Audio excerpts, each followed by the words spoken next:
நண்பர்களே, ஒரு சிறிய கேள்வி கேட்கலாமா? நீங்க பேசும்போது உங்களுடைய வார்த்தைகளை முழுமையாக கேட்கும் ஒருவர் உங்கள் வாழ்க்கையில் இருக்கிறாரா? பேசும்போது போனை பார்க்காமல், அவசரமாக ஆலோசனை சொல்லாமல், உங்கள் உணர்ச்சிகளை உண்மையாக புரிந்து கொள்ள முயற்சிக்கும் ஒருவர் உண்டா?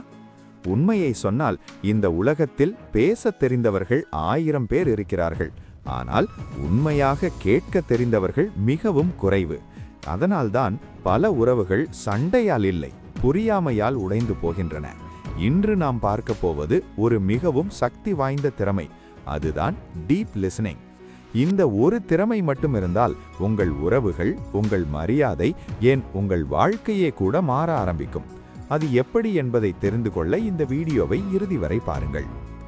முதலில், கேட்கும் திறன் ஏன் குறைவாகவே உள்ளது? யாராவது ஒருவர் பேசும்போது நாம் முழுமையாக கவனம் செலுத்தாமல் அடுத்தது என்ன பதில் சொல்லலாம் என்று யோசிப்பதால் தான் அவர்களின் வார்த்தைகளை மட்டும் கேட்கிறோம். ஆனால் அவர்களின் உணர்ச்சிகளை கேட்க மறந்து விடுகிறோம். இதனால் என்ன நடக்கிறது? ஒரே வீட்டில் இருக்கும் கணவன் மனைவி கூட ஒருவரையொருவர் புரிந்து கொள்ளாமல் போகிறார்கள். நண்பர்களிடம் கூட இது மிக பெரும் பிரச்சனையாக மாறுகிறது. இதற்கான முக்கிய காரணம் நாம் முழுமையாக கேட்காமல் இருப்பதுதான். புத்தர் கூறிய ஒரு அழகான உண்மை இதுதான். அமைதியாக கேட்பது என்பது பல நேரங்களில் 1000 வார்த்தைகளை விட அதிகமாக பேசுகிறது. முதலில் முழுமையாக கேளுங்கள், பிறகு பதில் சொல்லுங்கள். இரண்டாவது, கேட்பது மற்றும் புரிந்து கேட்பது. இது ஒரு சிறிய வித்தியாசம் போல தோன்றலாம், ஆனால் இதுதான் வாழ்க்கையை மாற்றும் வித்தியாசம். கேட்பது என்றால் காதால் ஒலியை கேட்பது, ஆனால் டீப் லிசனிங் என்றால் மனதுடன் கேட்பது. ஒரு நண்பர் வந்து சொல்கிறார், எனக்கு இப்போது வாழ்க்கை மிகவும் கடினமாக இருக்கிறது என்று. அப்போது 2 பதில்கள் நம்மிடம் இருக்கலாம். முதல் பதில், அதெல்லாம் எல்லாருக்கும் தான் இருக்கும், கவலைப்படாதே. இது ஒரு அர்த்தமற்ற பதில். ஆனால் டீப் லிசனிங் என்ன சொல்கிறது தெரியுமா? என்ன நடந்தது என்று சொல்லுங்கள், நான் கேட்கிறேன். இந்த ஒரு வாக்கியம் ஒரு மனிதனின் மனதை திறக்க வைக்கும்.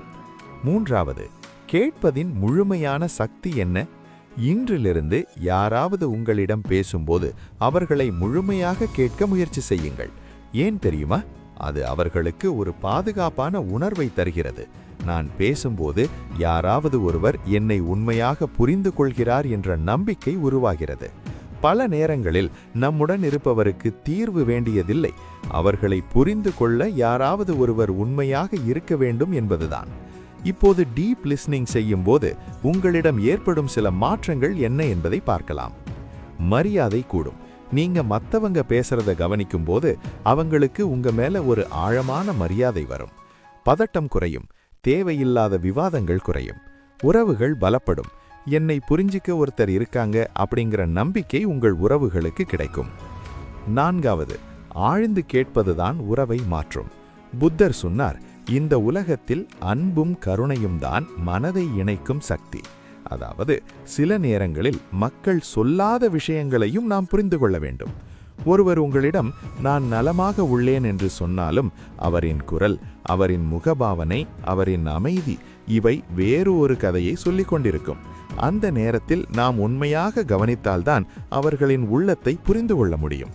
உங்கள் நண்பர்கள், உங்கள் குடும்பம், உங்கள் துணை, அவர்களுக்கு நீங்கள் தரக்கூடிய மிக பெரிய பரிசு உங்கள் நேரமும் உங்கள் கவனமும் தான். அதனால் நண்பர்களே, இன்று முதல் ஒரு விஷயம் நினைவில் வைத்துக் கொள்ளுங்கள். மக்கள் எப்போதும் வார்த்தைகளால் மட்டும் பேச மாட்டார்கள், அவர்களின் உணர்ச்சிகளாலும் பேசுவார்கள். அந்த உணர்ச்சிகளை கேட்கும் திறன்தான் டீப் லிசனிங். இந்த வீடியோ உங்களுக்கு பிடித்திருந்தால் லைக் செய்துவிட்டு இந்த கேள்விக்கு கமெண்டில் பதில் சொல்லுங்கள். உங்கள் உணர்ச்சிகளை உண்மையாக கேட்கும் ஒருவர் உங்கள் வாழ்க்கையில் இருக்கிறாரா? மேலும் இந்த மாதிரி வாழ்க்கை உண்மைகளை பற்றி இன்னும் பல வீடியோக்கள் பார்க்க நமது ஜர்னி டு பாசிட்டிவ் சேனலை சப்ஸ்கிரைப் செய்ய மறந்துவிடாதீர்கள். மாற்றம் உங்களிடமிருந்தே ஆரம்பமாகட்டும்.